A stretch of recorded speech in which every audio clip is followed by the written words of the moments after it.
Hey guys, welcome to the JW Untold Truth channel. It is interesting, or actually sad. As a society, we allow religions to sacrifice our little kids' lives for the ideology of their religious leaders. And we have a perfect example here of how the Jehovah's Witnesses parents around the world are ready to let their kids die because of the leaders' ideology of their rules, of whatever you want to call it. God's holy rules or holy laws or whatever you want to call it, but it comes down to religious leaders' rules.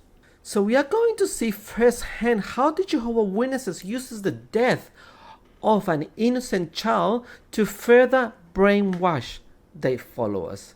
This is the August 2019 edition of JW Broadcasting. We must remain convinced that Jehovah will not simply answer a prayer, he will provide the best answer. So it's quite interesting what he just said there, that he will not answer a prayer, but he will find the best answer. And that is because the outcome of this video, it wasn't a good outcome. Otherwise, they would have said something else. He would have said, Jehovah God will find the best outcome, but not the best answer. So it just depends on the outcome, but let's keep watching this video. Isn't it true that when we maintain our integrity, even through serious illness, it can be a tremendous witness to others? That was the case with Jarod Septer. God's word says, remember then your grand creator in the days of your youth, before the days of distress come. In the days of distress, they arrived early on Jarod at 11. Jarod was diagnosed with lymphoma cancer in the middle of 1991. And just in case you're not quite sure what lymphoma cancer is, this is what it is. White blood cells help protect your body against infection and disease. However, white blood cells called lymphocytes can undergo changes that make them grow out of control and cause a form of cancer known as lymphoma. So let's have a look how the Jehovah's Witnesses parents, and I want to emphasize this, Jehovah's Witnesses parents' response was against this illness. We started trying to figure out how we could get him the treatment that he needed, of course, but in no way would we accept a blood transfusion, and neither would Jarod. So here, I clearly saying that they were trying to figure out what was the best treatment for his kid. But straight away, they also said, we are not going to accept any blood transfusion. Because the treatment, one of the biggest treatment for lymphoma cancer is stem cells from the blood. So straight away, they're putting that out there. And this is another point that they made there, that his kid said no to blood transfusion. But how does an 11 years old come to the conclusion to give his life instead of receiving a blood transfusion? I mean, how does an 11-year-old boy think, oh yes, I would not accept blood, I would just die instead? That is called brainwash. So Jehovah's Witnesses parents are brainwashing the kids to give their lives for their leaders' rules. Patients with lymphoma that's hard to treat may be candidates for a stem cell transplant, in which healthy blood-forming cells are infused into the body. So that is why they were so against it, and that is why they put that at the front of the video. We are not going to accept any other treatment, but we are going to find out what treatment we want for our kid, instead of letting the doctors choose what is the best treatment for your kid. But the Jehovah's Witnesses will not do that. In no way would we accept a blood transfusion, and neither would Jarod. When Jarod was in the hospital, Child Protection Services did investigate us. They were concerned there was negligence. It was just adding to the pain. The way it turned out, they backed completely away from that. They realized we hadn't been negligent. So as we faced different situations, we'd pray at the time, not to have miraculous answers, but for Jehovah to open our eyes and to be able to find things. And So this is another interesting point. So for the doctors and all these authorities fighting and wasting time to let this kid be treated, with stem cells from the blood, they had to waste time fighting and putting another authorities to be allowed to give this kid a chance. But no, time was wasted probably, and resources was wasted, so just for the sake of the kid. But the Jehovah parents are like, no, no, no. And then at the end, oh yes, we were found out that we were allowed to choose our own treatment for our kid, which is not to accept blood. So they wasted a lot of time, precious time that the kid needed to be treated for. So it is negligence to the part of the Jehovah's Witnesses parents, because the doctors and the authorities have their hands tied up against the freedom of parents to choose the best treatment for their kids. And it was up to the parents to choose everything possible for the kid to fight this illness. But taking away the chance, the stem cells treatment chance, it is negligence. It seemed as though he was really directing us so that we could take care of ourselves spiritually through this situation, as well as take care of Jarod's medical needs. Then again, where does God say that you must give your life instead or before accepting a blood transfusion? Nowhere in the freaking Bible says that. So it's just ridiculous. I remember many times falling on my knees and praying and thinking, this is it. I'm tested beyond what I can bear. So Jehovah God was directing them. So how exactly did Jehovah God directing them? Let's have a look. And Jehovah would strengthen me. And someone would come, or they would say something, and they fed us. The brother made a schedule, and he said, you're going to feed these friends. And the brother's instructions were, you don't bring it and just drop the food. You stay with those friends. Let's try to think about this.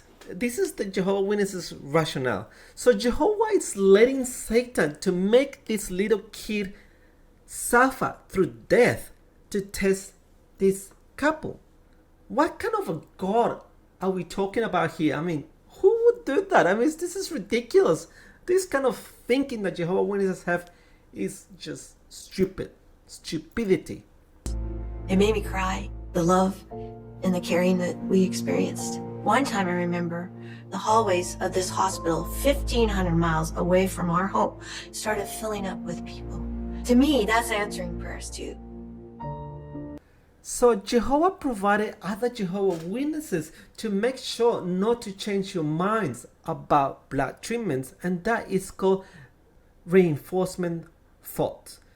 So they are making sure that you are not gonna go weak and say, yes, I accept blood transfusions, the stem cells treatment for my kid. No.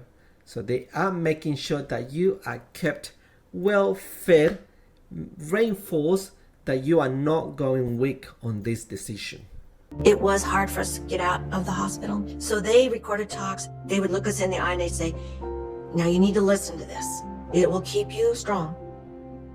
I'm sorry to burst your bubble there, but that is not answering prayers. That is called peer pressure to make sure that you don't break the Jehovah's Witnesses leaders' rules about blood products. That's why all the Jehovah's Witnesses were there, and I'm sure the Jehovah's Witnesses hospital committee was there to reinforce the rule of not accepting any blood treatments. Jarod was worried about us, and he made it clear he was going to be fine. He just didn't know if we were going to be.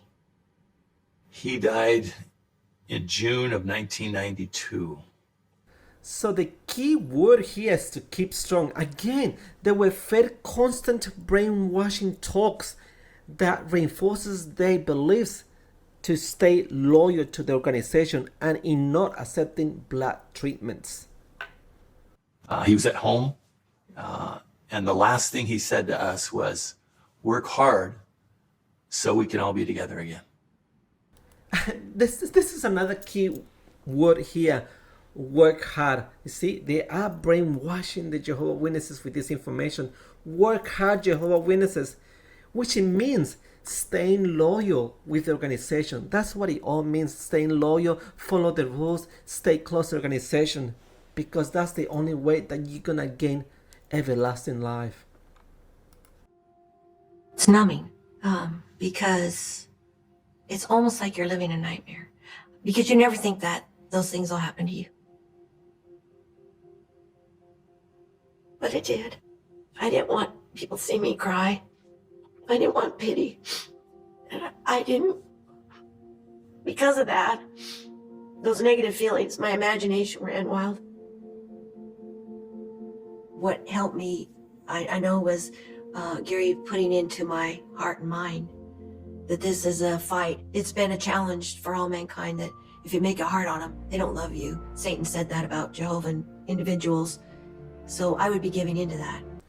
So according to the Jehovah's Witnesses rationale, this is all Satan's fault, testing them. So Jarod died just for a stupid test. That's what it all means. The strong feelings I had and my sorrow almost made me stop. I prayed a lot to go back to the Kingdom Hall. The congregation cried. They lost a little boy. It wasn't just Gary and Beth. They lost the little boy. They cried. They lost a little boy because of the leaders of the Jehovah's Witnesses, forcing them to choose between their rules or saving their own lives. That is the battle that all Jehovah's Witnesses have when an illness comes that needs blood transfusion. You either follow our rules or the hard way. And I didn't feel alone. And then we hugged, we cried together. So where was Jehovah's help all this time? This is how the Jehovah's Witnesses solve all problems within the organization. Let's have a watch. What is the solution for the Jehovah's Witnesses when they're going through distress?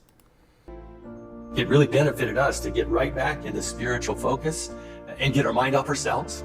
And I could have gave in to my pain and thought, well, I'm too heartbroken. It made me have more joy because I realized that now they have a hope. People around us were vital. The support system Jehovah has, and His Word, His Spirit. Jehovah answered those prayers. Still, how did Jehovah exactly answer those prayers for help? By reinforcing the Jehovah's Witnesses leaders' beliefs about rejecting life, saving blood treatments. That is how Jehovah God helps the Jehovah's Witnesses, reinforcing their beliefs about not accepting blood treatments. That's how Jehovah God answered the prayers. We look forward to seeing Jarod again, having him back with us. So I'm waiting, and I know I'm not going to be disappointed. So now, what does one of the leaders of the Jehovah's Witnesses have to say about this whole thing? Let's listen to this amazing ending. How encouraging to know that Gary and Beth are able to take vacation time to travel occasionally to see their daughter and her husband. So their kid died because not accepting a blood transfusion. And what the governing body had to say, how encouraging to see that this couple are able to take a holiday, a vacation, to see the other kid that is still alive. Oh God, it's just unbelievable. But now, the outcome could have been so different. I mean, so different. But maybe did Jehovah answer the prayers of the wrong couple? Perhaps, maybe.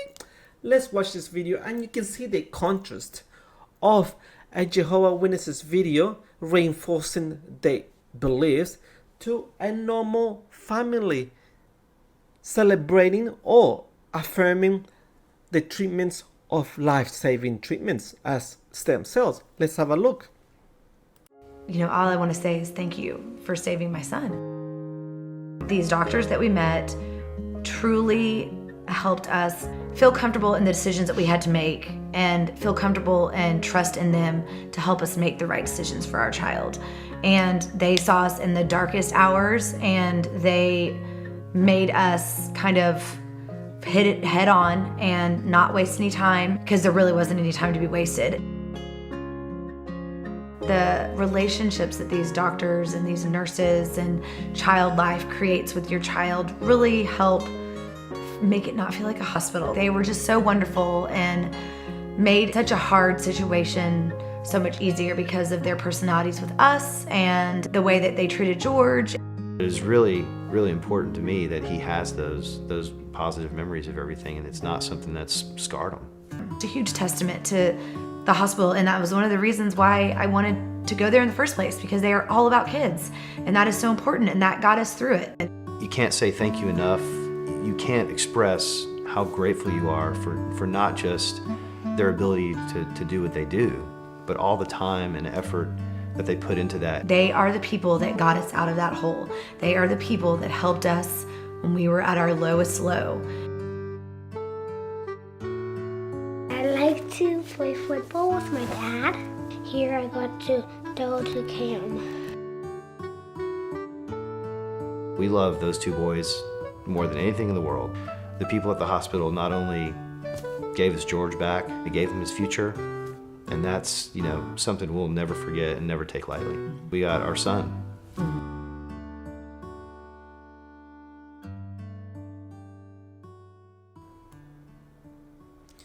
So can you see the contrast between the Jehovah's Witnesses and this other family? A normal family that is not a Jehovah's Witnesses? It was all about the doctors, the nurses, and the kids' life. And they thanked the doctors. And they said they did not waste time. There was no time to be wasted. So they went on to get the treatment done. Any kind of treatments that was available, no matter if it was blood transfusions or not, it was on the cards there. So the outcome was so different. And you can see the family thanking the doctors for their help. And you can see the kid as well, so happy. Even during the treatments, he felt welcome and as a family there. But the contrast with the Jehovah's Witnesses is all about, it's got testing us. Satan is there with the doctors trying to make us break the rules, blood transfusions, and it's all so different there. So we can see clearly that Jehovah's Witnesses is all about God's tests and the Jehovah's Witnesses rules and being loyal to the organization. But the most important thing is your life. Jehovah's Witnesses, keep this in mind, is your life, the only life that we securely have. Any other life that the Jehovah's Witnesses leaders is promising you is hearsay. We don't know it for sure. It's just what they think that we might have, but it's nothing 100% sure. But what we know for sure is that this is our life. This is the only life that we have, and we have to treasure it. We have to look after it. So don't waste your time anymore. So thank you again for watching this video, and let's see what we can find for the next one.